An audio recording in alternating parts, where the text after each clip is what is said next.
Hey Spirit and Life, it's Josh Martinez. Just wanted to share a little bit about the second event that we had out in Lido, which was the second Massacre of the Prophets. There was a lot of incredible things that went on that night. Of course, it was kind of like a continuation of what happened the first time. It was pretty awesome.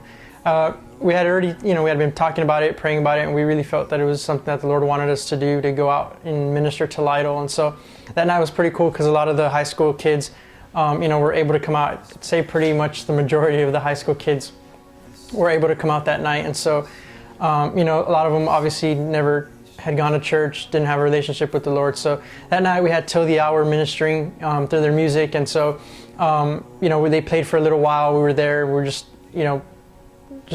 waiting on the Lord, see what He wanted to do that night. And so that night, Adam came up after a while, after Till the Hour had been playing for an hour, and I just... Going on the stage, I really just felt the presence of the Lord there. And at this point, Amy and Manny started singing together, and they started singing the song "How He Loves Us," and it just really started bringing in the presence of the Lord. And just at that moment, I just started doing like kind of an altar call, but not so much an altar call, but just I started telling the people, or the kids, I just felt like the Lord wanted to begin to heal some people.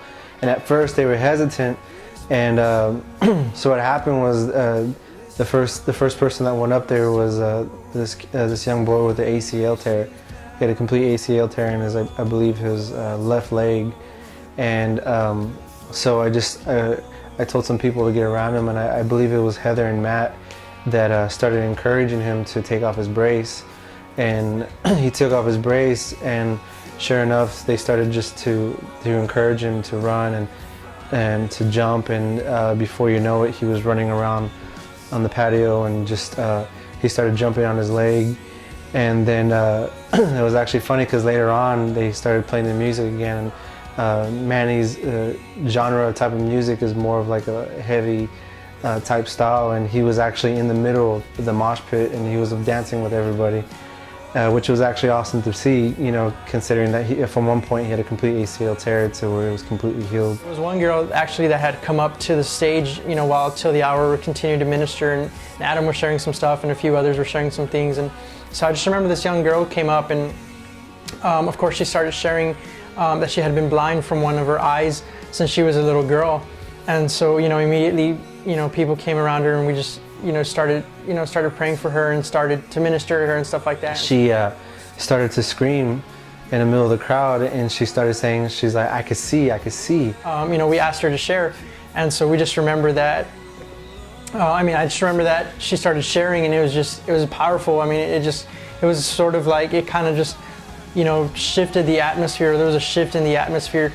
Because what she started sharing was that she was now able to see from one of the eye that she had been blind from since she was a little girl. And so it was just, just a total shift in the atmosphere. Kind of just blew everybody away, especially people that, had never experienced the Lord, had never really, had anything to do with God. And so we started covering her right eye, and we started saying, what can you see? And she's like, I could see lines. She's like, I could see the lights. And she was like, it's blinking. And she just started describing it to the T, and the more we started praying for her, encouraging her. And before you know it, she could see. And her eyes, towards the end of the night, she was still kind of cross-eyed in one eye. And we just kept praying for her towards the end of the night. And after the event, her eyes were actually straight. Another miracle that happened was a lady who went to the event, who was actually one of the teenagers' moms, to actually go and criticize. She didn't really agree with the whole purpose of the event, and kind of was what attracted her was just the title of it, Massacre of the Prophets, and she was kind of thrown back about how it was a Christian event called that. So she ended up going, and in the middle of all the healings, she was kind of skeptical to all of it, but she actually had arthritis in her hand, and her fingers were kind of pointed down this way. And in the middle of it, I don't know, I can't remember who exactly was with her, but I know it was a couple of people, I think it was Rob, that were around her, and she started to say that her hand was getting hot, and that they said that her fingers started to go straight, and that what looked like the swelling from the arthritis began to go away from her hand. And that night, she ended up giving her life to the Lord. This young girl, again, she had never experienced, she didn't have a relationship with the Lord. And this was just, because she was sharing it with me. She had come up to the altar as well, when all this was going on.